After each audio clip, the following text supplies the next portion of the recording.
Hi team, do you want to learn how to kite?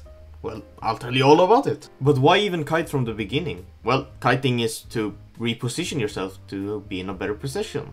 You don't want to be in this situation?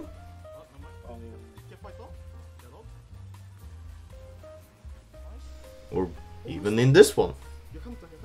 Jag chillar, jag måste chilla. There's two different ways of kiting.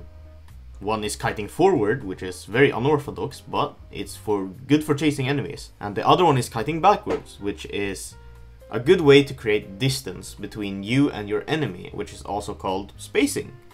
There's two settings that will help you kite better. Attack move and attack move on cursor. Attack move just means you walk towards the target and you auto as soon as you're in range. Attack move on cursor just means that you are autoing the closest one to your cursor instead of the closest one to your character.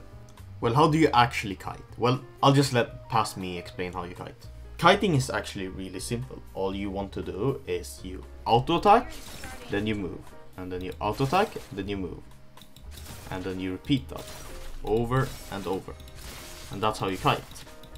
With more attack speed, it becomes harder and harder to kite, and at some point it will be less DPS when you kite instead of just standing still and auto attacking. And here's a comparison between me kiting and standing still and auto attacking. Now that you know how to kite, how do you actually practice it? So, well, this is a really simple and short part of the video. All you want to do is you can go mid lane or bot lane, then you have one target dummy here, and then you start autoing this and move on every auto attack like this. Now you can do this with different champions. You don't have to do Ashe or Jinx. You can do Kog'Maw, you can do Sivir, you can do a lot of different champions. Twitch. So it's not about champion only. Something else to think about is when you're kiting, don't stand so close, don't stand like this. If you have this long range, you're supposed to use it.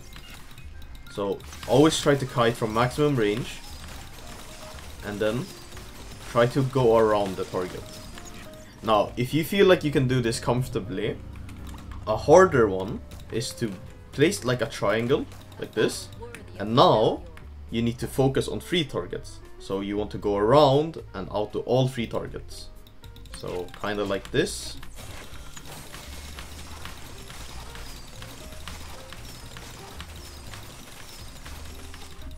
And remember, keep range. You want to keep range. You want to kite. And this is much harder. So yeah, that's how you can train and practice your kiting. Now you learned how to kite and why you should kite. And that's a core fundamental in League of Legends. League of Legends is a big game with a lot to learn. And this video is just a simple short guide on how to do a core fundamental. Now that doesn't mean that every ADC can do this. For example, Jhin kites way differently compared to Kog'Maw. But anyways, hope you guys enjoyed this video. I hope it helped you. I'll see you guys in the next one.